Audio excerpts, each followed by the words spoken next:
Hey, welcome back to Rustwater Garage, and it is time to play with another eBay wiring harness. And this one is even weirder than all the others because I didn't even buy this from the manufacturer.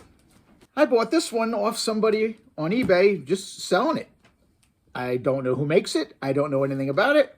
I don't even know if it's going to work. Well, we'll make it work, but basically, I take it somebody must have bought this off of eBay or Amazon or something. It either didn't work or they didn't use it. I didn't really ask any questions. And they threw it up for eBay, to sell it.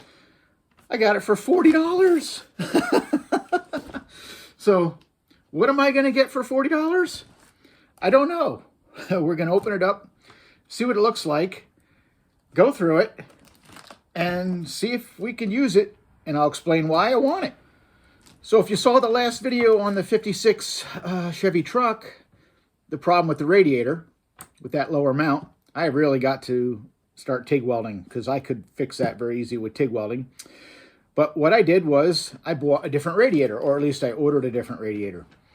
So that put me in the waiting for parts deal for that truck. So in the meantime, I had a 2002 Tahoe with a flex fuel 5.3 donor vehicle, of course. And that engine is kind of wacky. Sometimes you start it and it has like a rocker arm noise, and sometimes you don't have that noise. And I don't even know if it's really a rocker arm noise. And the oil pressure gauge in the truck is wonky. It kind of flutters and moves around. So I couldn't tell if I had an oil pressure issue really or not. But I figured, hey, that's a good engine to have some fun with. So I just pulled it out of the Tahoe yesterday, and I have a bunch of little, I don't know if you call them experiments, but just some fun things to do with it for testing. So like I said, I just pulled the engine, so the engine's out of the truck now, so obviously we're not going to run it in the truck. But I figure put it on the engine stand and start it up as is and put a mechanical pressure gauge on it, oil pressure gauge, just to see if it really is oil pressure fluttering around or if it's, or if it's kind of stable. And if it is low oil pressure, there's some things we can check. We can pull the oil pan, check the oil pump, the O-ring on the pickup tube and see if it's flat. And at that time, we could change oil pans. We could go over different eBay oil pans. I have all of them here, the 302, 1, 2, and 3. I have them all.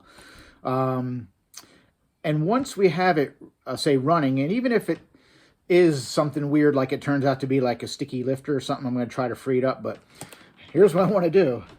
I bought a $65 eBay sloppy stage 2 cam. I mean, who knows what it's made out of, if it's heat treated or whatever, but who cares, right? Just have some fun with the engine. So I'm going to slap in that $65 sloppy stage 2, fire it up again, and see how it runs. Maybe do a little tweaking on the tune to get it to idle a little better. We'll see.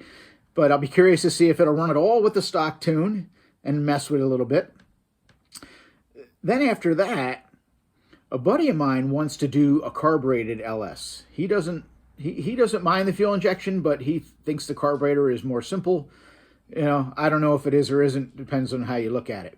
But I have an eBay carburetor intake manifold. I'm sure I have a Holly laying around. I got lots of them.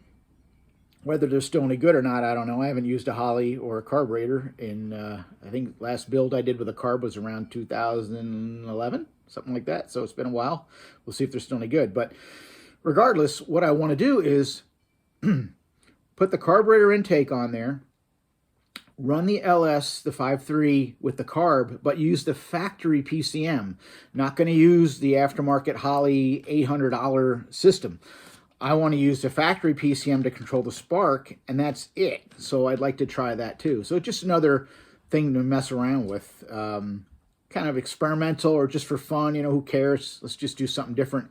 And it's also learning for me too, because I've never put a carb on an LS, and I've never tried an eBay sloppy stage 2, so it'll just be something fun to do. And so, of course, to do all that, I need a wiring harness. So I saw this, and I said, hey, let's try it. I don't know who makes it. I haven't even opened the box yet. I don't even know if all the connectors are there. But what I'm going to do is pretend I bought this, it really doesn't matter if I bought this from the manufacturer or like this, just from somebody off the street, because I'm going to go through it the same way for any of them. I'm not going to just plug and play these things because I don't trust them. There hasn't been one really, other than the drive-by-wire. I'll say this, for drive-by-wire, that JY Performance harness for me has been flawless. Whatever print they're working off of is good. But as far as drive-by cable, I haven't had one harness yet from any manufacturer that I didn't have to mess with. And I'm not talking about, you know, moving wires to make it line up with the Vortec. I'm talking about there were mistakes made. There were wires in wrong locations that had nothing to do with whether it was an LS build, you know, harness or a Vortec build harness. They just were flat out wrong. And it's so much easier to figure that stuff out now than later, because once it's on the engine and all tied into your car, you don't want to be bugging everything out and trying to figure out problems. So I'm going to take this out, looks unused, and see what it looks like. And so to do this, of course, we have to have our printouts with the F-body pinouts and the Vortec printouts. And I ran out of color and stopped buying color cartridges because they're too expensive. And I just use a black and white printer from now on. So, but I need to have my Vortec print truck prints and my LS1 F-body prints so I can compare and get things lined up, because I am going to be doing this on a 2002 Tahoe engine. I'm going to use that operating system because that's actually a flex fuel operating system. It's probably 125. It's got the larger injectors on it, which is great if you're throwing a camera in there. I think they're like 32 pounds, something like that, or regular ones are around 24. I think these are like 32. Don't quote me because I don't have it memorized. But they'll put more fuel than the standard ones. So if you're going to make more power, that works out great. One thing with this harness, because I did not buy this from the manufacturer, there are no adapters for the injectors. This harness is for sure got EV1 connectors, so it's a drive-by cable LS-based harness, so I'm going to need adapters to go to the EV6. I actually have some of those, believe it or not. I was at a swap meet last year, and somebody was probably crazy like me and did a lot of this stuff, and they had bags full of those adapters from EV1 to Multec and EV1 to EV6. The flex fuel style. He must have bought a lot of harnesses that came with those, and he was selling all those adapters, and I bought a bunch of them. So I have them just for this kind of situation. So let me give a quick overview of this harness, and let's see what it is. All right, so just looking at this harness, I can tell right away it is definitely, it's not a JY Performance harness, because the JY always uses a smaller fuse box. I'm missing the relays, and I'm missing the cover for this box. So somebody took it, they kept the relays. No big deal. Those are just regular old, you know, relays, nothing special, Bosch design or whatever, nothing different about that. Let me see. Let's see, we'll take a look at these connectors. And yeah, pinholes are, you know, wherever there's not a wire, the pinholes are wide open. So you would not want to put this under the hood and risk getting moisture in it. This thing is not weatherproof. Everything is open to the world here. So that's why this grommet's here. Keep that stuff on the inside of the car. Let's look at the trunks. Now we've got the black O2 sensor connectors for case grounded O2s. You know, obviously this is your regular old eBay, Amazon drive-by cable harness, nothing special. It's the regular one. What I want to see is if it has both the 5-pin MAF and the 3-pin. It has a 2-wire alternator connector. This is coolant temp. Here is Here is, yep, there it is. So we have a 5-pin MAF and a 3-pin MAF, and then the separate IAT. So this is what I call the hybrid harness. If this is going to be similar to the other one I looked at, it's built around the LS1 prints, but then they just kind of added some extra things, which is fine. I just have to bug it out and make sure everything's right, because I know there were wires in the wrong positions on the last one I looked at. I think it was the alternator had a wrong position wire. And other than that, I think it wasn't bad. Everything's, I think that one had actually less problems, I guess, than the JY Performance ones had, but I just like the quality. I don't know, the quality of the JY just felt better. Let me see here. One thing on these hybrid harnesses, these two power wires here, they're pretty thin. There's no way there's fusible links on these. I don't believe so. They're not labeled as fusible links. You know, on the JY, they'll say fuse 1 and fuse 2. I don't believe those are fusible links. So before this goes in a vehicle, I will most likely just cut these off and put fusible links on. And I showed you what those were, the Dorman. I don't remember the part number off the top of my head, but I showed them to you in the first start video on the 56 truck. You can just cut these eyelets off and add the fusible links. I'm not going to do it for running the engine on the stand because it's really not going to be needed. But what I'm going to do here is I will show you what I would do with every single wire on this thing. I'm obviously not going to videotape doing or videotape, show my age. I'm not going to record showing you every single wire checking it, but I'll show you how I do it. And then we'll come back and I'll show you what I found as far as things that are either wrong or just things I moved around to make it line up with the Vortec, because I will move the usual stuff around, the 4 or 5 things to convert this from LS1 to Vortec. And then some things I'm going to check. I'm going to make sure that none of my sensor wires, like you look at a TPS sensor, it's going to have 3 wires. It's going to have a 5-volt reference, it'll have a ground reference, and it'll have a signal wire. Well, that signal wire, I want to make sure that is not tied to ground or power on every sensor, like map sensor, cam sensor, TPS, things like that. I want to make sure those things are not tied, because on some harnesses, excuse me, that has been found. The other thing I want to check is, of course, the tack wire. Make sure that is not tied to the 12 volts on the ALDL. It is on every drive-by cable JY Performance harness that I found. The other thing, transmission.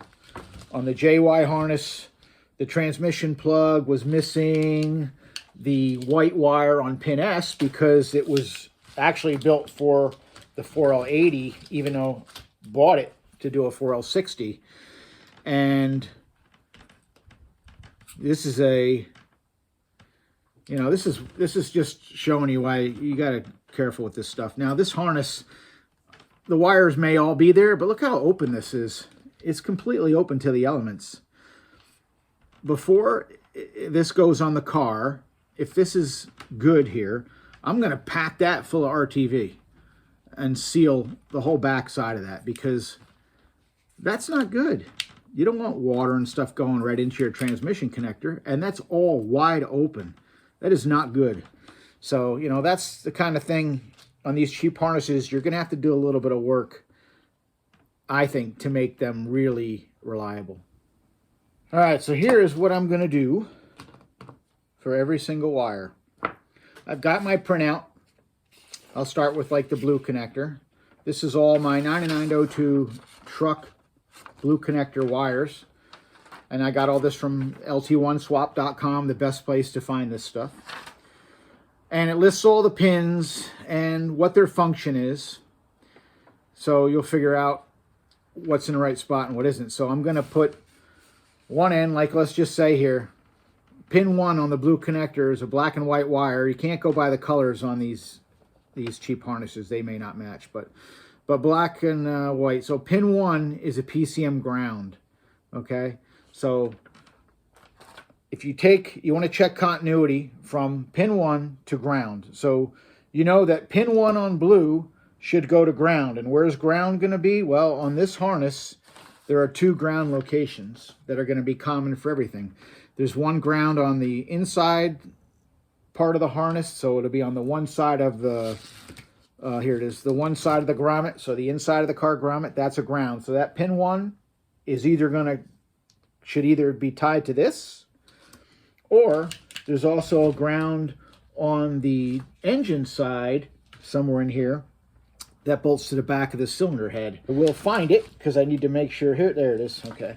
This harness looks unused, but here's the other ground. So that pin 1 better connect to one of those 2 grounds, at least to make sure it works.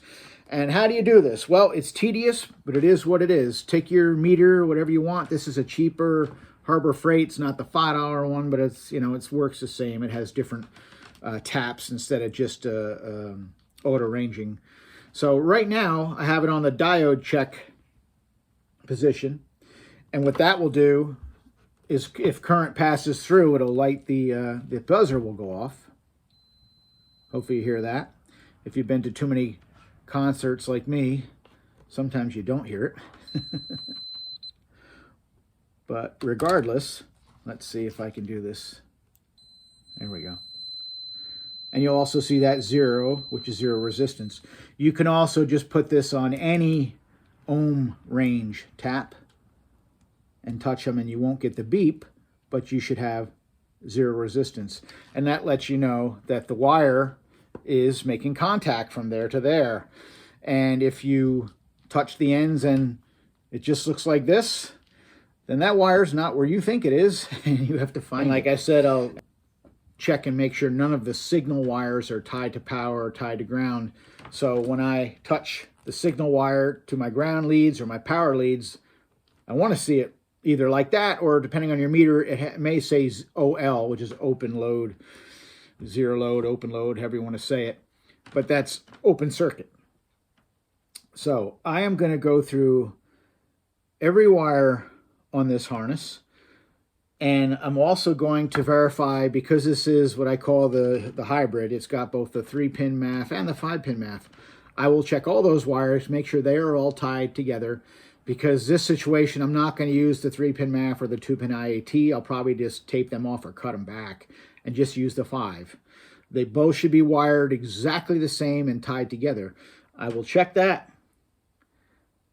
Let me get started. All right, I'll show you one wire. Let's go over that blue pin 1 ground wire, and I'll show you what I'm going to do for every one. And what I do is, to make it easier with the meter, I just have a couple jumper leads here with the alligator clips. And what I use to get into the connectors is just little pieces of MIG wire. Just cut them off the welding wire. So right now, I know blue 1 is supposed to go to ground, so all the wires, the numbers are all labeled on the back of the connector. You'll see that. It's very easy. But in pin 1, there's a black wire. Again, not the black and white or whatever that said it was going to be. And I'm going to connect that to, let's see here, the red lead on my meter. I'm going to take one other end of my lead here and put it on my black lead. Now, when I touch ground, I better see 0 resistance. See if I can get this so you can see it. I think that'll work. Let's try. So now I'm going to touch this. I don't know which ground wire on the harness it's tied to. Here's one of them. Let's try it. Nothing. Okay? So it's not tied to that ground. So let's try the one on the engine side. As soon as I find it again. Where are you? There it is. All right. We'll touch this one. And there we go. So we know that blue pin 1 is correct. It's tied to ground. So now it's tedious, but I got to go through every wire on this harness. And I'm sure I'm going to be doing the usual move my 4 or 5 wires for the LS1 to Vortec conversion. But I'll let you know about that and everything else I find. All right, I haven't even started pinning this out yet. What's up, baby? I had to lay this on the floor. You're in the way. You're in the way. I had to lay this on the floor to even get an idea what I'm looking at here because the layout is so bad. The driver's side is okay. You have your injectors for 1357 and your coil pack connector in between them. That's all well and good. But then you come down this trunk, and this is supposed to be the passenger side trunk. They have the coil connector at the end. Excuse me, baby. At the end of the trunk instead of in between the injector connectors for 2468. So that's going to be screwy. I don't even know if the injectors would reach without adapters, which at least we are going to use adapters. But it's just a horrible layout. The transmission connector is got to be bent around underneath. Crank and cam positions are here and the oxygen sensors, but it's obvious this is not going to be... You guys are killing me today. It's not going to be easy to do a layout with one of these on the engine and make it look decent. At least I don't think so, without reworking it. But I'll check all the pins, and I'm going to use it as is because it's going to be on the engine stand, but I don't know how this is going to lay out. All right, so how'd we do? Not too bad. Couple things. I went over all the signal wires, and everything checked out okay. On this harness, the tack wire is not tied to the ALDL port, so you don't have to fix that. I tested the 5-pin MAF and the 3-pin MAF and 2-pin IAT. All those wires are correct, so you should be able to use whatever you want. If you're going to run this on an LS1 and use a regular 3-pin MAF and a 2-pin IAT, that wiring checked out. If you're going to use a truck MAF and IAT built in, that wiring checked out. So no problem there. That said, this is an LS1 harness, so it's pinned as an LS1. I am going to do my usual switches, and I'll go over that. There was one wiring problem with this harness, and I think this is pretty similar to the harness that I did a review on a while back, the hybrid type harness, because I had the same problem. So when I find the same problem over and over again, it usually means that their print is wrong. And what that is the second wire for the alternator connector is in the wrong position. It's supposed to go in red 52, and I keep finding it in red 75. So when you pin out the wires, make sure you check that red 75 wire, that second wire. It's actually the reference, charging reference back to the PCM. That needs to be in red 52. Why they're putting it in 75, I don't know. The usual things I'm going to do, because I'm going to run this on a Vortec engine, I'm going to run a Vortec tune, I'm going to run everything all truck. So I'm going to do some changes on this so that it matches my hardware, and that is I'm going to move blue 8 to blue 46, blue 48 to blue 47, blue 54 to blue 60, and vice versa, and blue 80 to blue 63. Those are things I always do when I run one of these drive-by cable harnesses and convert it to Vortec. I went over that in my other videos. The one other thing is to add 12 volts to blue 75. What I'm going to do is we're going to put this on that engine on the engine stand. I'm not going to add that wire yet because I don't know if that 12 volt signal, or 12 volt feed rather, that's used on the truck harness, if it's necessary with this thing all thinned out or not. We're going to hook it up, make sure the O2 sensors are reading, and make sure all the sensors are reading correctly. And if they do, then I won't have to do that in the future. But that was one other thing that's different between the truck and the LS1 harness. So other than the one wire that was wrong, and probably is wrong on every one of these, the big issue I have with this harness is the layout. It's horrible. I laid this thing out And if you saw my video where I went over the JY Performance harness, it was 3 clear trunks. Very easy to lay it on the engine, driver's side, passenger side, and everything in the car. This one, you have everything in the car. You have the driver's side, and then the passenger side is a mess. It's just laid out horribly. Here it is right here, and I even labeled stuff because it was so bad. I wanted to make sure I had things right. But this is supposed to be the passenger side trunk, and the coil pack that's supposed to be between injectors, what would that be, 2.4 and 6.8, is at the end of the trunk, which is in a completely wrong position. So most likely, if you're not using injector adapters, they're not going to reach, because this is going to be over on the coil pack, and those injectors aren't going to make it. I'm going to be using adapters, so they're going to work.